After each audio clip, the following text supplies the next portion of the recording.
The sealed corridor outside the West briefing chamber was never unattended, yet a single page lay on the console table, an unsigned visitor clearance form stamped for a private audience with the young princess. The time slot had already passed. I had not authorized it. I paused, listening to the quiet hum of the palace ventilation. Nothing else appeared disturbed. Still, the paper should not have existed. The paper felt wrong the moment he touched it, not because of its weight or texture, but because of its absence from the system. Clearance forms were generated digitally, logged automatically, printed only after approval. Yet this one lay on the records desk as though it had passed through every required channel. The heading bore the correct crest, the formatting precise, the security watermark faintly visible under the corridor's white lighting, but the authorization line remained blank, no signature, no command seal, no timestamp. The royal guard stood alone in the administrative annex, the air cooler here than the courtyard, carrying the sterile scent of archived paper and polished stone. He compared the reference number printed at the top with the secure tablet in his hand, scrolling through the previous 48 hours of access requests to the juvenile wing. There was nothing. No pending request, no rejected submission, no draft entry. He checked again, slower this time, filtering by department, by priority code, by temporary contractor status. Still nothing. Outside the narrow windows, the late afternoon light flattened against the inner walls, pale and distant, while inside the only sound was the faint hum of overhead fixtures and the soft movement of his gloves against the screen. The form authorized limited proximity access to the young princess's study corridor for a supplementary instructional consultant, scheduled for the following morning. Such language was carefully chosen, neutral and unspecific. He noted the classification level stamped in the corner, amber tier, requiring dual approval. Without it, the document had no standing, yet someone had printed it and left it positioned among legitimate paperwork awaiting routine stamping. That detail unsettled him more than the missing signature. It suggested anticipation. He accessed the internal log tied to the princess's private schedule. The upcoming week showed routine educational sessions with approved tutors, each cleared months in advance. No supplementary consultant had been requested. The guard's jaw tightened slightly, a small shift beneath disciplined stillness. Protocol was clear. Discrepancies of this category required escalation to the duty captain. But escalation triggered notification alerts, widening awareness before facts were settled. He preferred certainty before noise. He keyed into the surveillance archive, isolating the corridor outside the records office for the previous evening. The playback began in silent grayscale. Clerks moved in predictable patterns, filing, scanning, leaving at designated intervals. Then, at 1942, the feed fractured into static for 6 minutes and 14 seconds. When the image returned, the corridor was empty. No technician request had been logged for maintenance. The interruption was clean, not a flicker, but a deliberate cut. He replayed the segment twice more, watching for shadows, reflections, any hint of movement at the frame's edge before the blackout. There was none. The quiet in the room felt heavier now, pressing against the edges of routine. A forged clearance, an unsigned authorization, a camera outage positioned precisely where documentation was handled. Coincidence required randomness. This had pattern. He placed the physical form back on the desk exactly as he had found it, aligning its corners with the stack beneath. Outward order remained intact. Inwardly, his assessment shifted from clerical error to controlled access attempt. If someone intended to approach the princess through administrative permission rather than force, then the risk lay not in visible threat, but in trust misused. He powered down the tablet screen and stood motionless for a moment, listening to the distant echo of footsteps from another corridor, calculating the next action without triggering unnecessary alarm. He did not contact the duty captain immediately.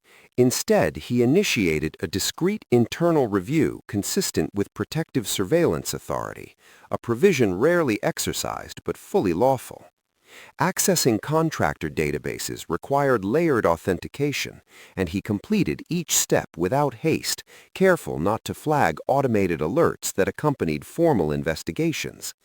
The name listed on the unauthorized clearance corresponded to an external educational consultant recently registered with Palace Procurement, background screening marked "in progress, not finalized."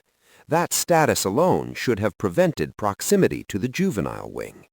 He examined the submission pathway attached to the consultant's profile and saw that the access tier had been elevated manually by administrative override. Such overrides were traceable.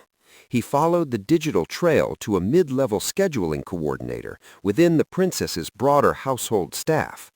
The timestamp of that elevation aligned within minutes of the camera interruption.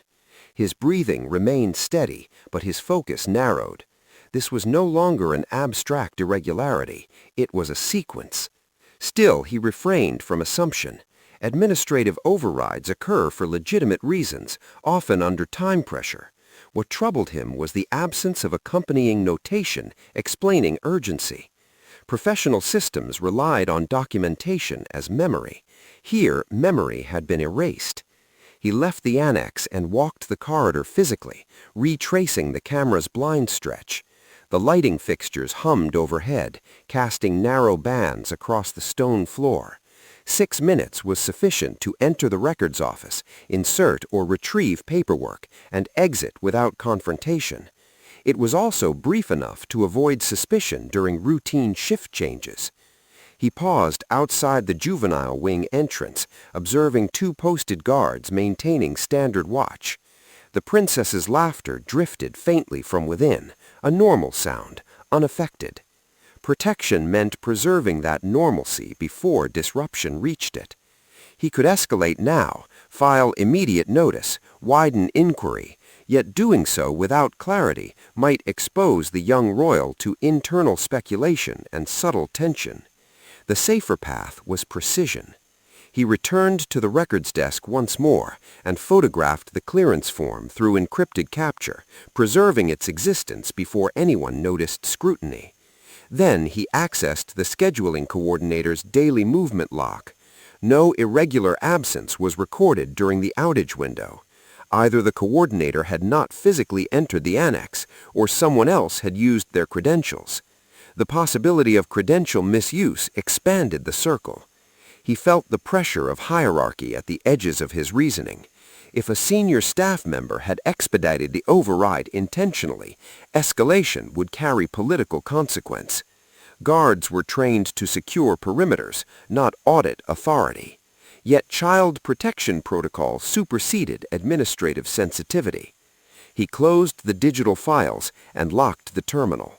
The corridor clock marked the approach of evening rotation. Within 12 hours, the unauthorized clearance, if not unnoticed, would progress toward implementation.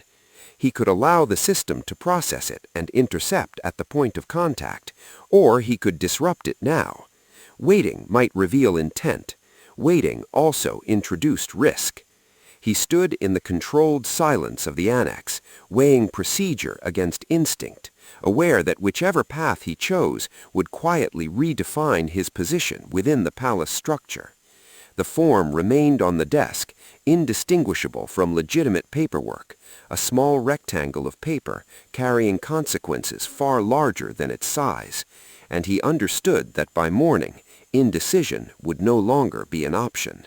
He began before dawn, when the palace corridors carried only the muted rhythm of early staff rotation and the faint scent of polished wood still lingering from the night crew. The unauthorized clearance form had been secured in evidence storage under temporary review authority, its absence from the desk unlikely to be noticed until routine stamping resumed. He accessed the contractor database again, this time tracing the origin of the initial request rather than the override. The submission had been entered through a senior administrative aide's credentials, an individual with long-standing service, vetted repeatedly, positioned close enough to Princess Anne's office to influence scheduling but not security clearance itself. The guard requested a discreet verification meeting under the pretext of confirming digital irregularities. The aide arrived composed, carrying a tablet and a mild expression of procedural inconvenience rather than alarm. Inside the small compliance room, neutral in tone and free of insignia, he placed a printed copy of the clearance request on the table between them. The aide studied it briefly, then looked up with a measured frown. She stated calmly that she had not authorized any supplementary instructional consultant and that her credentials were secured with biometric confirmation. There was no visible shift in posture, no defensive escalation, only controlled concern. He observed her hands, steady, fingers resting lightly against the tablet frame. When asked about the timestamp aligning with the camera outage, she requested to see the system log. He allowed a limited view. Her reaction remained consistent, confusion edged with professional irritation. She insisted that if her credentials had been used, they had been accessed without consent. The guard noted that biometric authentication required physical presence or duplication. The aide's schedule placed her in a committee briefing at the time in question, corroborated by attendance records and multiple witnesses. Her alibi was structured, verifiable, and likely accurate. If she was truthful, then the breach extended beyond a single forged form. It involved credential replication or internal system manipulation. He concluded the meeting without accusation, documenting her denial formally, but sealing it within restricted classification. Escalating publicly would entangle her reputation before evidence supported such action. As she exited, the corridor felt narrower, the stakes subtly elevated. This was no longer an isolated administrative lapse. It was a deliberate pathway constructed through legitimate authority channels. He returned to his workstation and began compiling a structured incident summary. Unauthorized clearance generated without digital record.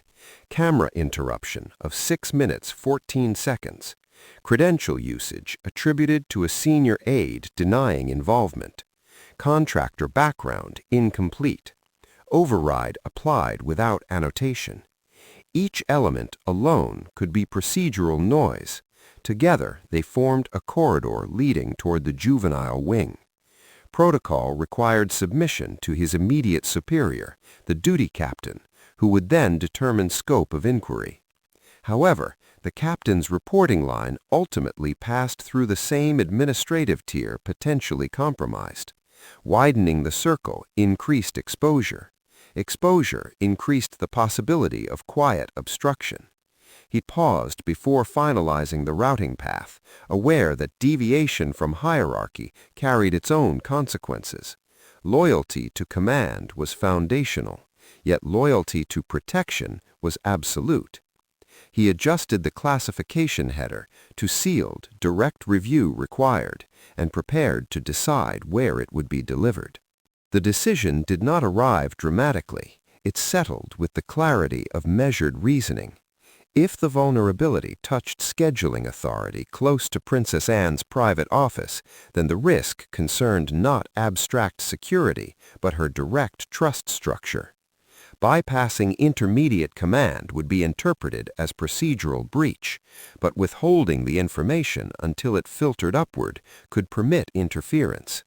He encrypted the compiled report with restricted access parameters and attached supporting still images from the surveillance gap, system logs of the override, and the aide's signed denial statement.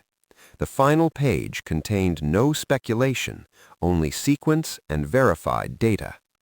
He printed a physical copy, sealed it within a plain security envelope marked for personal delivery. The corridor outside Princess Anne's office was quiet at mid-morning, aides moving with routine efficiency. He requested a brief audience under Child Protection Authority, a designation rarely invoked but recognized. After a measured wait, he was admitted not to the main office, but to a smaller, adjoining chamber reserved for confidential review. Princess Anne stood near the tall windows, morning light diffused across the room, posture composed. He delivered the envelope without elaboration. She acknowledged receipt with a brief nod, dismissing staff presence before opening it.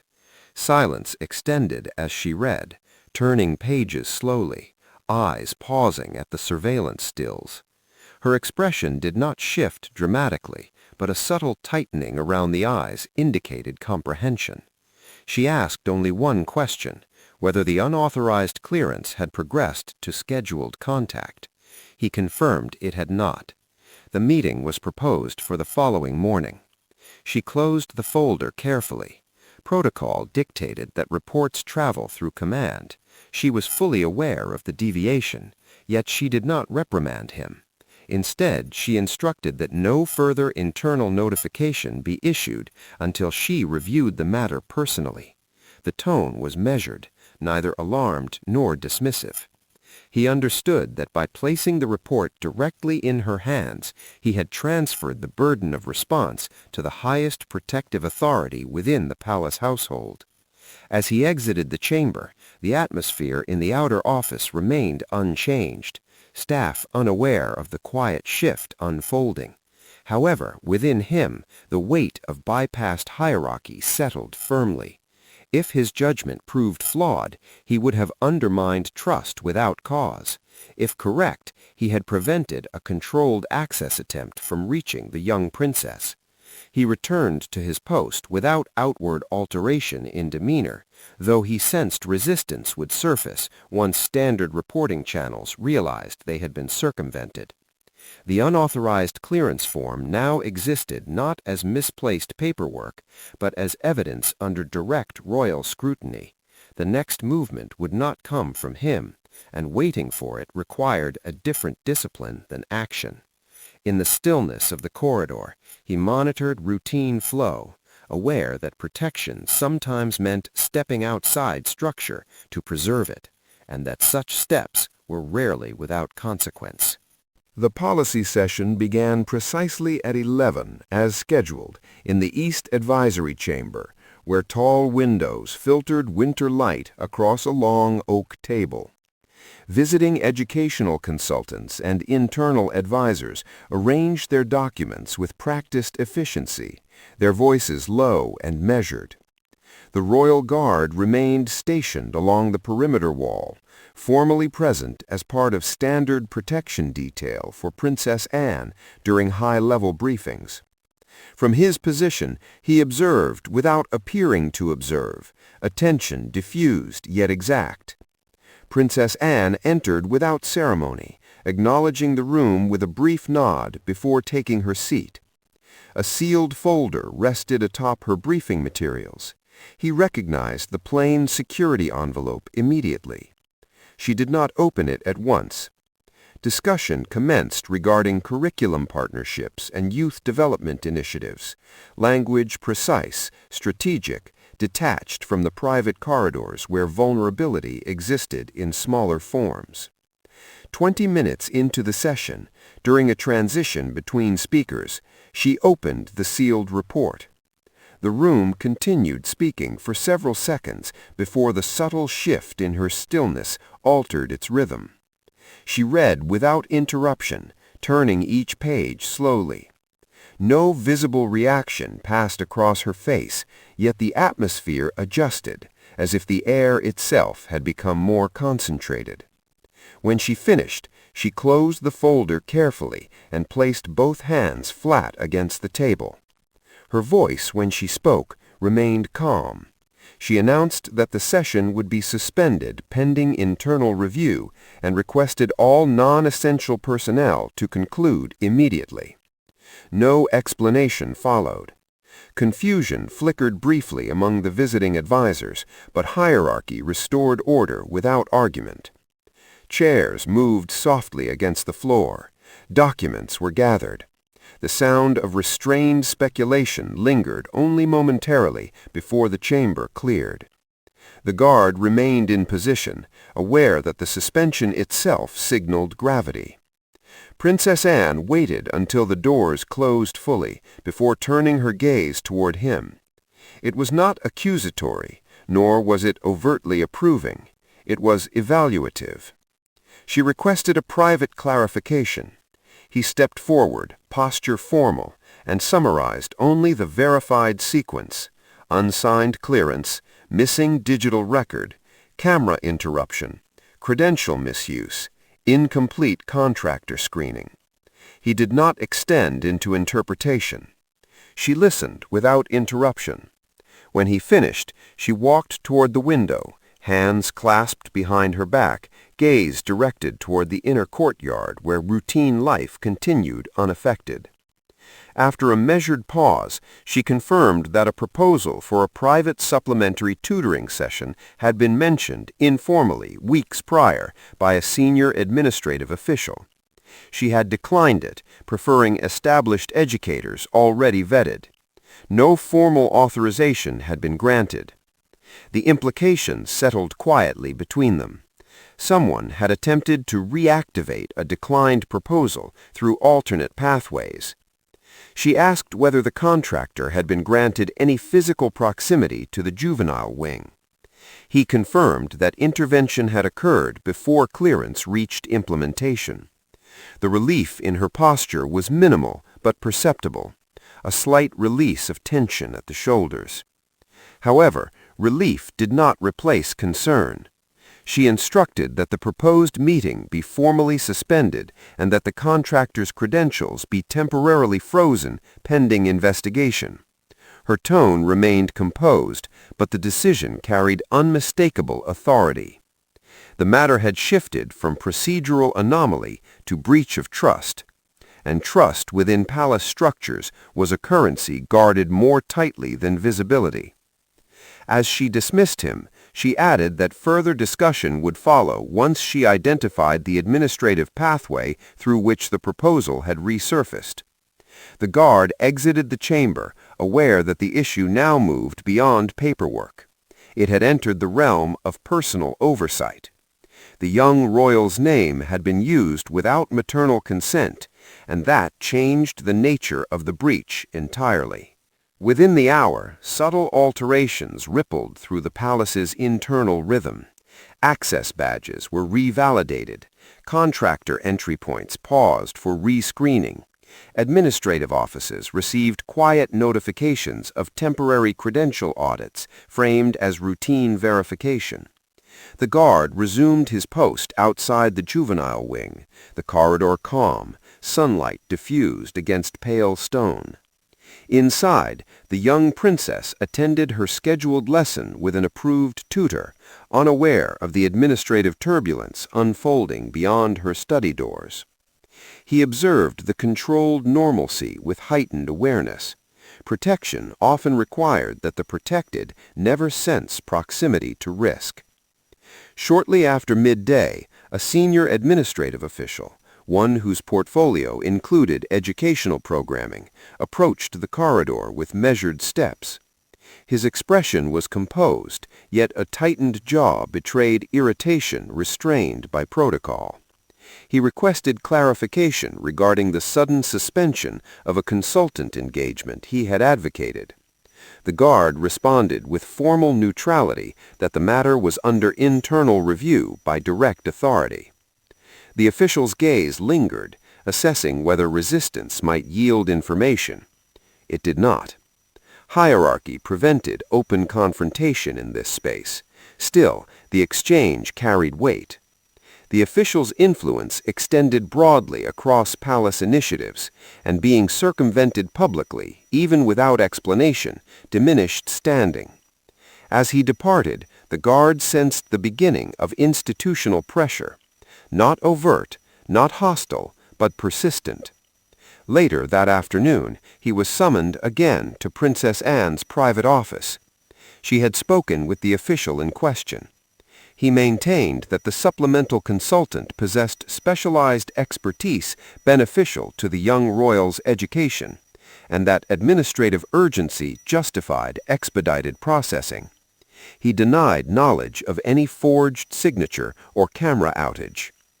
Princess Anne relayed this information without commentary, studying the guard's reaction. He offered none beyond acknowledgement.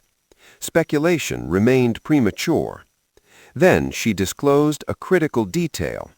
The contractor's background file had been flagged weeks earlier for incomplete verification related to prior employment references. It had not been cleared.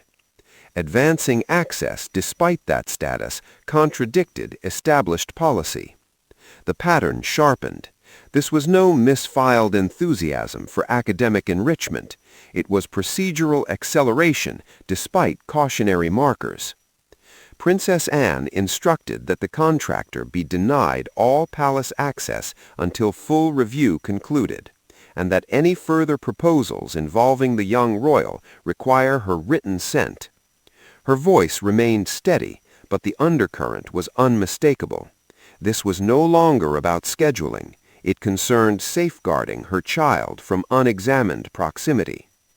As the guard left the office, he recognized the line he had crossed by delivering the sealed report had now become an accepted necessity. Yet acceptance did not dissolve consequences.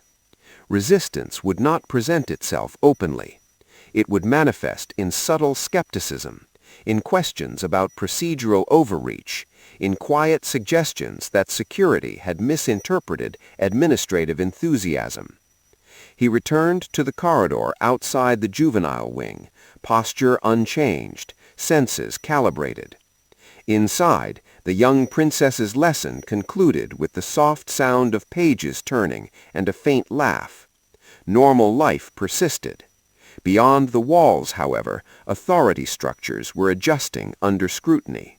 And he understood that the next phase would test not only evidence, but endurance, because exposing complacency within established ranks rarely concluded without friction. The internal review convened 2 days later in a conference room seldom used for operational matters, a neutral space with no insignia on the walls and no ceremonial undertones. The choice of room signaled intention. This was to be handled as a procedural inquiry, not a public reckoning. The royal guard entered in full dress uniform, posture precise, expression unreadable. Across the table sat the senior administrative official, a legal compliance officer, a representative from palace procurement, and the director of internal security oversight. Princess Anne was not present, but her authority framed the session. The atmosphere was controlled, almost clinical, yet beneath it moved a current of restrained tension.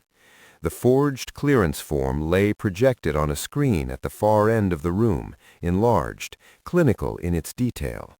Timestamps, digital routing pathways, authentication logs, each element isolated and displayed without commentary. The guard presented the sequence chronologically, voice steady, neither accusatory nor defensive.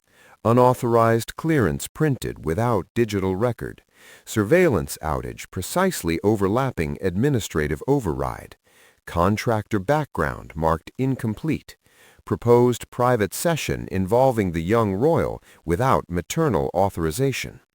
He spoke only to verified facts. When he finished, silence settled briefly. The senior official adjusted his glasses and responded with composed resistance. He acknowledged advocating for the contractor, but framed the acceleration as an effort to streamline educational enrichment. Delays in vetting, he argued, were common and often resolved post-approval. He denied instructing anyone to bypass signature protocol and suggested that technical error could explain the missing log entry. The compliance officer interjected, noting that biometric credentials linked to the administrative aid had authenticated the override. Duplication of biometric data was rare but not impossible. Procurement confirmed that the contractor had limited screening due to incomplete reference verification from prior institutions abroad. The Director of Oversight leaned forward, voice measured, asking whether any direct contact between contractor and child had occurred. The guard confirmed it had not. Intervention had preceded implementation. That fact altered the temperature slightly. Prevention, rather than reaction, reframed the narrative. Yet prevention also highlighted how close the access pathway had come to completion. Attention shifted to the surveillance outage. Technical staff reported no maintenance request or system failure during the 6-minute gap. Manual interruption required authorized terminal access within the annex. The senior official denied presence there during the time frame. Attendance logs supported his claim. The inquiry therefore widened subtly beyond a single figure. The guard observed the progression carefully. Scrutiny had moved from him to systemic procedure. However, subtle resistance remained. One member of oversight questioned whether the guard's decision to bypass direct command when submitting the sealed report had contributed to escalation. The question was neutral in tone, but weighted in implication. He responded simply that child protection protocol permitted direct reporting when proximity risk intersected with scheduling authority. He did not elaborate. The room absorbed the statement. The issue now stood clearly. Had he acted prematurely, or had he prevented an institutional blind spot from maturing into exposure? The senior official maintained composure, but the faint rigidity in his shoulders suggested strain. Authority, once questioned, rarely adjusted without discomfort, and in this chamber, authority itself was under examination. The review extended into late afternoon, dissecting digital pathways with forensic precision. Technical analysts reconstructed the override sequence and identified that the biometric authentication had been initiated from a secondary terminal within the administrative wing, not from the aide's primary workstation. Access to that terminal required shared departmental clearance. Logs showed a brief manual login during the surveillance blackout window. Whoever had used it possessed legitimate internal access. The implication settled heavily. This was not an external breach. It originated within trusted infrastructure. Procurement presented additional findings. The contractor's previous engagement at a private academy had ended abruptly amid internal restructuring, documentation vague but not overtly alarming. Background investigators had flagged the ambiguity for clarification. Expediting access before resolving that ambiguity contradicted policy. Attention returned to the senior official. He acknowledged pressing for efficiency, but denied awareness of incomplete screening. The compliance officer reminded the room that accelerating juvenile access without dual authorization breached established safeguards. The guard remained silent as the exchange unfolded, observing how institutional language softened direct accusation into procedural concern. No one declared misconduct. Instead, phrases such as misinterpretation, administrative enthusiasm, and systemic oversight circulated carefully. Yet beneath terminology, the reality remained. A pathway had been constructed that would have allowed an inadequately vetted contractor private proximity to the young royal. Princess Anne's written directive, delivered mid-session, formalized immediate suspension of the contractor's credentials and mandated revision of juvenile access procedures. The directive carried restrained but unmistakable authority. The senior official's influence, while intact, had narrowed perceptibly. Still, scrutiny did not dissipate. As the session concluded, the Director of Oversight addressed the guard directly, acknowledging that early detection had prevented implementation, but cautioning that deviation from hierarchy must remain exceptional. The message was balanced, recognition paired with reminder. He accepted it with a nod. Outside the conference room, the palace corridors resumed their measured cadence, unaware of the recalibration occurring within administrative ranks. Yet subtle shifts manifested in quieter ways. A few colleagues regarded him with reserved appraisal, not hostility, but calculation, exposing procedural complacency, unsettled equilibrium. He understood that integrity carried cost, not always visible in commendations. By evening, the senior official issued a formal statement attributing the incident to administrative misalignment and accepted responsibility for oversight gaps without admitting deliberate misconduct. The phrasing protected reputation while acknowledging error. Internally, new screening protocols were drafted, tightening authorization layers for any private educational engagement involving the young royal. As the guard returned to his post outside the juvenile wing, the corridor lights casting long reflections across polished stone, he recognized that the breach had revealed not malice in dramatic form, but vulnerability born of assumption. Trust had been extended without verification. He had interrupted that extension. The palace structure remained standing, but its confidence in unchecked authority had shifted. And though resistance lingered quietly in certain quarters, the protective perimeter around the child had strengthened, reinforced not by spectacle, but by scrutiny. The formal acknowledgment arrived without ceremony, delivered as a sealed memorandum rather than spoken praise. It bore Princess Anne's crest and a concise statement recognizing that early intervention had prevented unauthorized proximity to the young royal. There was no decorative language, no public commendation, only confirmation that protective judgment had aligned with responsibility. The royal guard read it once in the quiet of the security office and then secured it within his personnel file. Outside, the palace maintained its usual cadence. Visiting delegations arrived, staff rotated shifts, the young princess continued her studies beneath steady supervision. Nothing outwardly suggested that internal procedures had been recalibrated. Yet he sensed the difference in small operational details. New authorization software required dual physical verification for juvenile wing access. Digital requests now triggered automatic alerts to both command and the princess's private office. Contractors underwent full clearance before even provisional scheduling. These adjustments were not dramatic, but they altered the architecture of trust. He observed them with restrained approval. Prevention rarely left visible marks, yet its presence could be measured in tightened seams. Still, subtle resistance persisted. One afternoon, the Director of Internal Security requested a private conversation. The tone was measured, not disciplinary, but evaluative. The director reiterated that while the outcome justified the guard's actions, bypassing hierarchy must remain rare. Institutional stability depended upon clear reporting lines. The guard listened without interruption. He understood the concern. Security relied as much on structure as vigilance. However, structure without scrutiny could harden into complacency. He responded only that proximity to the child created a responsibility beyond administrative comfort. The director studied him briefly, then nodded. The exchange ended without friction, yet the underlying message remained.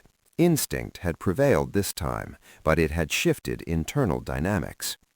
Returning to post, he resumed his silent watch outside the juvenile wing. Inside, the young princess practiced piano, uneven notes drifting faintly through the corridor. The sound was ordinary, imperfect, alive. Protection meant preserving that ordinariness. He considered how close the unauthorized clearance had come to execution. A forged form, a 6-minute blackout, an expedited override, each small enough to dismiss in isolation. Together they formed a corridor toward vulnerability. Discipline alone would not have detected it. Only attention to irregularity had. The palace's confidence in routine had been tempered. and though no public narrative would ever recount the event, its consequences were embedded quietly into procedure. He remained aware that vigilance required continuous renewal. Complacency returned gradually, often disguised as efficiency, and hierarchy, while necessary, could obscure small fractures if unchallenged. Weeks passed without further irregularity. The contractor's access remained revoked, and subsequent investigation into external employment records revealed inconsistencies significant enough to justify permanent exclusion from palace engagement. The senior administrative official retained his position, but with narrowed discretion regarding juvenile programming. Oversight committees instituted quarterly audits specifically for child access pathways. The structural response was deliberate rather than punitive, aimed at correction rather than spectacle. The guard noted these changes without seeking recognition. His role returned to measured routine, corridor checks, perimeter rotations, silent observation during educational sessions. Yet internally, something had recalibrated. He no longer viewed unsigned paperwork as minor anomaly or delayed log entry as clerical oversight. He understood that risk often approached quietly, dressed in legitimacy. One late afternoon, as the young princess crossed the courtyard under escort, she paused briefly near the fountain, sunlight reflecting off winter stone. She looked toward him and offered a small, uncomplicated wave. He acknowledged it with the faintest incline of his head, maintaining formal composure. She would never know the sequence of administrative maneuvers that had preceded this ordinary moment, nor should she. Protection was most effective when invisible. Later, he passed the archived clearance form secured within evidence storage, catalogued under restricted classification. It remained there not as a symbol of failure, but as documentation of intervention. The paper itself was unremarkable, ink, watermark, blank signature line, yet it represented the cost of inattention. He considered how easily it could have progressed unnoticed through routine stamping, how proximity might have been granted under assumption of harmless intent. Discipline would have functioned exactly as designed. Only instinct had interrupted it. As evening settled over the palace and corridor lights cast steady illumination against stone, he resumed his position at the juvenile wing. The environment felt stable, but he understood stability was sustained through vigilance rather than certainty. Princess Anne's memorandum remained concise in his file, but its significance extended beyond acknowledgement. It affirmed that discipline and instinct were not opposing forces, but complementary safeguards. When structure faltered, instinct filled the gap, and when instinct acted responsibly, structure adapted. He stood motionless as staff concluded their duties and quiet settled across the wing. The unsigned clearance form had entered archives, protocols had strengthened, authority had been examined. Yet the lesson endured in quieter form. Small irregularities demand attention, even when hierarchy prefers comfort. And in the stillness of the corridor, the royal guard maintained his watch, aware that protection is not a single decision, but a continuous choice to see what does not belong and to act before harm acquires permission.